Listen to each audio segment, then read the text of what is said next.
Hey, what's up, everyone? I want to welcome you guys to another episode of Here's What I Think.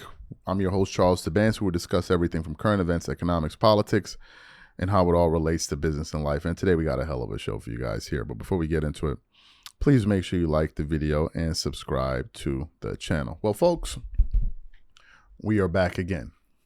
And today we're going to be talking about something that has been weighing heavily on my mind over the last few days. As you guys know, some of you may be aware, I'm not going to assume all of you saw the video. We recently released a show reacting to the back and forth between various speakers at TPUSA. You had Ben Shapiro calling out Nick Fuentes, going to Tucker Carlson. You had Megyn Kelly trying to play peacemaker. You had Tucker Carlson firing back at Ben Shapiro. All of these things were happening on the stage, right? And it just looked like a total mess because it seemed like a party divided when they're supposed to be galvanizing support for one another, for the president, given the fact that polling has been showing that his disapproval rating is in the toilet can right now. One would think that these guys will come together, but they have so many clashing ideas. One of them has to do with the cover-up of the administration of the Jeffrey Epstein files. Then you have some people that feel like people like Ben Shapiro and people within his coalition are Israel first versus America first. So it's been an entire mess. But amongst that, there were other speakers there as well. Vivek Ramaswamy and Vice President J.D. Vance. Now, as you guys know, about 3 weeks ago, 2 to 3 weeks ago, we reacted to the viral interview between Piers Morgan and Nick Fuentes. And during their exchange or during that interview, Nick Fuentes said a lot of inflammatory things, and I basically said that he got his ass handed to him in that interview. Some people felt like he did, and I felt like those people are delusional. He got his ass handed to him. Piers was able to expose a lot of the hypocrisy within him. For example, saying that everyone is racist except his dad. It's like, really, this what we're doing? Like, everyone is racist except his own dad, right? And a bunch of other things. But anyway, during that interview and in other places, you have had Nick Fuentes taking shots at J.D. Vance's wife. Now, why would he be taking shots at J.D. Vance's wife, one may ask? Well, the reason is very simple. The reason that he's been doing that is because J.D. Vance's wife is an Indian, okay? Not only is she an Indian, but she's also not a Christian, which became a perfect opportunity for people like Nick Fuentes and like-minded people like him to basically trash his wife. And that's what Nick Fuentes has been doing over the months now, over the last few weeks, years, whatever. Not weeks, but over the last few months. So what we want to do is we want to play a quick compilation of some of the things that Nick Fuentes has said about J.D. Vance's wife, because it ties into what happened at TPUSA. So what we want to do is we want to play that for you guys now, and then we're going to come back and continue on the show. Take a listen to Nick Fuentes here. And who's going to take over after Trump? J.D. Vance with his Indian wife. And, look, I'm not a racist guy, so I'm not saying, like, ignorantly, oh, you have an Indian wife, F you. I'm saying, what kind of values does a man have to marry somebody that far outside your race who isn't even a Christian? It says something about your values. I'm sorry, but, people say he's this rural guy from Ohio. You know something? I was raised differently. I was raised with the values that, my parents kind of do expect me to marry. I mean, I don't want to throw my parents under the bus. They'd be fine if I didn't.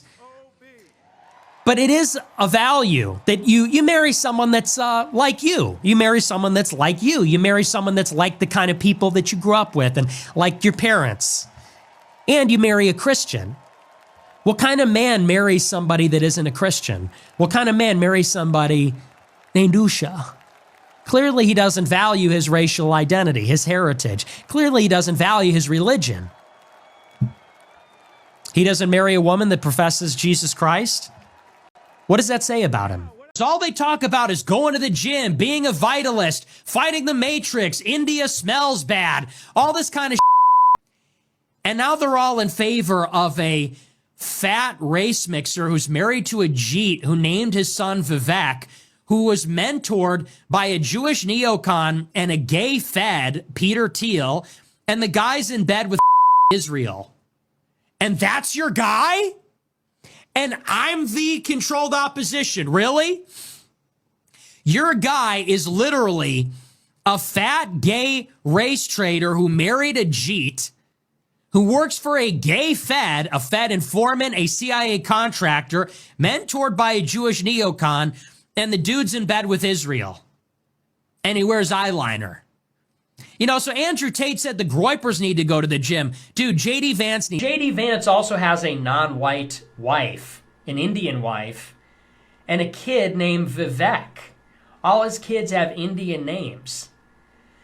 So it's like, what exactly are we getting here? And that's not a dig at him just because I'm a racist or something. But it's like, who is this guy really? Do we really expect that the guy who has an Indian wife and named their kid Vivek is going to support white identity? Like, there's a white genocide going on in the world. White people are being systematically replaced in America and Europe through immigration and to a much lesser extent due to intermarrying. This guy has a non-white wife and a kid named Vivek. This guy is going to be a defender of white identity? I don't think so. This guy's going to defend American identity? If he does, it's going to be no better than any of these other civic nationalists like Vivek Ramaswamy. How else could you countenance American identity if you have a mixed up family like that? Fantastic. So you heard what he had to say. So during JD Vance's monologue at TPUSA, some people, not a lot, some people thought that this would be a good opportunity for him to respond to bigots and racists that feel a certain type of way about him, about his wife, who happens to be an Indian woman. But instead, what JD Vance did was he just ran away from it.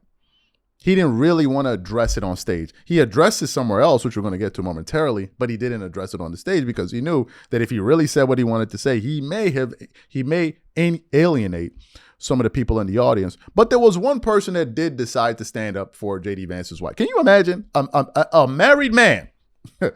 You don't have it within yourself to defend your wife, so another man has to come out here and defend your wife. Bro, what is going on in the world these days, folks? Vivek Ramaswamy had to be the one to go out there and defend JD Vance's wife. So for those of you who didn't hear Vivek's response, I'm going to play it for you now, and I'm going to come back and continue on the show. Take a listen to Vivek here. If you believe in normalizing hatred towards any ethnic group, toward whites, towards blacks, towards Hispanics, towards Jews, towards Indians, you have no place in the future of the conservative movement. Period. And I will not apologize for that. I will not hedge when I say it. If you believe, and you will forgive me for giving you an exact quote from our online commentator Nick Fuentes, if you believe that Hitler was pretty you have no place in the future of the conservative movement. You can debate foreign aid to Israel all you want. That's fine. That's fair. But you have no place with that level of hatred. You can debate the right resolution of the Russia-Ukraine war, but if you believe Joseph Stalin is someone to look up to, you have no place in the future of the conservative movement. If you call Usha Vance, the second lady of the United States of America, a Jeet, you have no place in the future of the conservative movement. Fantastic. So you heard what he had to say. Now, apparently, Nick Fuentes went on a tirade over the last week or so, going at Vice President JD Vance. Now, why was he going at Vice President JD Vance? Well, apparently, JD Vance finally had enough and said, you know what? I'm going to finally stand up and defend my wife against this guy who keeps attacking her, right? And attacking me by proxy. So I want to quickly read from an ABC article that says, Vice President Vance says people who attack his wife can eat bleep. Continues on, Vice President JD Vance said that anyone who attacks his wife, Second Lady Usha Vance, can eat bleep during his interview with Unheard over the weekend. The comments came after he was asked whether he disavows right-wing podcaster Nick Fuentes, who has made multiple racist comments about Vance's wife and children for their Indian identities. Fuentes' recent comments, including using a racial slur to refer to Usha Vance, have drawn backlash from Republicans such as Vivek Ramaswamy. It then continues on. Vance also called out former Biden White House press secretary Jen Psaki, who now is host of MS Now. Psaki recently speculated on Vance's marriage during an appearance on I've Had It podcast, and while talking about Vance's presidential ambitions, suggested that Usha Vance may need to be saved. Let's continue on. The little Manchurian candidate, J.D. Vance, wants to be president more than anything else.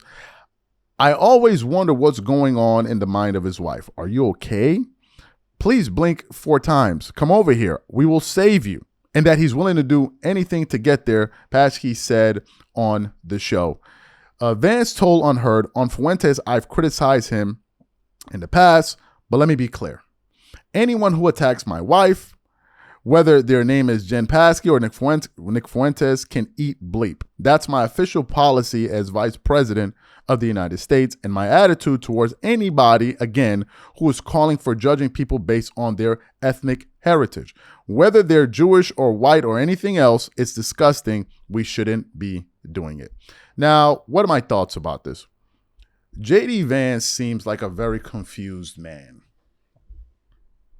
He's either confused or he must be drunk or something. Who remembers the sit down that Ann Coulter did with Vivek Ramaswamy about a year ago, where she told him in plain English, in no uncertain terms, I can't vote for you because you're an Indian. She told him to his face. And Vivek tried to play it off like, well, you know, you have a right to your opinion. And like a light bulb didn't go off in his head and say, whoa, whoa, whoa, whoa, whoa, whoa, whoa, whoa, whoa, whoa. I want to be a part of a coalition that don't like me just because I have an Indian background? Really? No. He just acted like as if, well, that's just one bad apple. We're going to keep it going. Like, you know, that's just one bad. No, it's not just one bad apple. Nick Fuentes is echoing similar sentiments, and if he feels that way, he has this fan base, a support base. Obviously, they feel that way.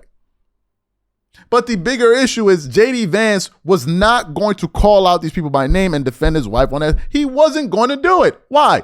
Because the things that Nick Fuentes is saying about him, a lot of people feel that way. Why didn't you marry a white woman, J.D.? That's what they're saying. Why isn't she a Christian? Now, personally, I think Nick Fuentes is insane. He's a racist, and he admitted as much on the Piers Morgan show. So me calling him a racist, I'm not breaking any news here, right? He is a racist, and he said so. He even went on the Valuetainment by Patrick Davis show, and at one point he says something, and Pat looks over at him and goes, yeah, that's a little bit racist. And we're like, yeah, you think so? You think it's a little racist? Like, have you not heard anything that this guy said on the internet at all? At all? So, yes, they have an issue with him marrying an Indian woman. Yes, they have an issue with her not being a Christian. Yes, they have an issue with that. And guess what? It's going to be an issue for him moving forward. If he wants to make a run in the 2028 elections, which all rumors are saying that, it's going to be something that hurts him within his own base. Yes, they're going to judge him because why didn't you marry a white woman that's a Christian? Can you even imagine? So the guy doesn't have the freedom to choose who he wants to marry. This is what we're doing here. Now, let me tell you why J.D. Vance married the woman that he married. When he married her, he saw her for who she was, and he loved her. He was open-minded because of love, right? If you go back and listen to some of the things that J.D. Vance said or was saying about President Donald Trump, it'll make a lot of sense why he married who he decided to marry. He was an open-minded guy. He was criticizing the president. He was saying he's bad for the country and all of that. But the moment Trump picked him as his vice presidential pick, he switched it all up. Now, all of a sudden, you will never catch him anywhere making comments like that at all. That's what happened. Politics came into play. My career came into play, so I sold my ass for my career. And that's why he finds himself in a situation that he finds himself in right now. It's insane to me, but these people believe it's something. These people believe it's something. Instead of worrying if this man is a good enough Christian, is he being a good? No. Who did you marry? Is she a good person? No. All that matters is that she's white and that she's a Christian. That's all that matters. And these people are judging him for making that decision. Nick Fuentes is talking about who didn't marry a guy that's never, like, Nick Fuentes even been on a date? Why does his opinion matter on who JD Vance marries? What experience does he have to even talk about that? But this is where we are. JD, I wish you all the best. You're going to have a very interesting presidential run when that comes up in 2020. Oh, we're going to be here waiting to see that. We're going to be here waiting to see if this man is talking about defending the United States but won't defend his wife. We shall see. You're ready to defend the United States, but you're not ready to defend your wife. And when you're on that stage, Vivek Ramaswamy had more balls than you to defend your own wife. Good job, folks. Y'all go ahead and vote for him.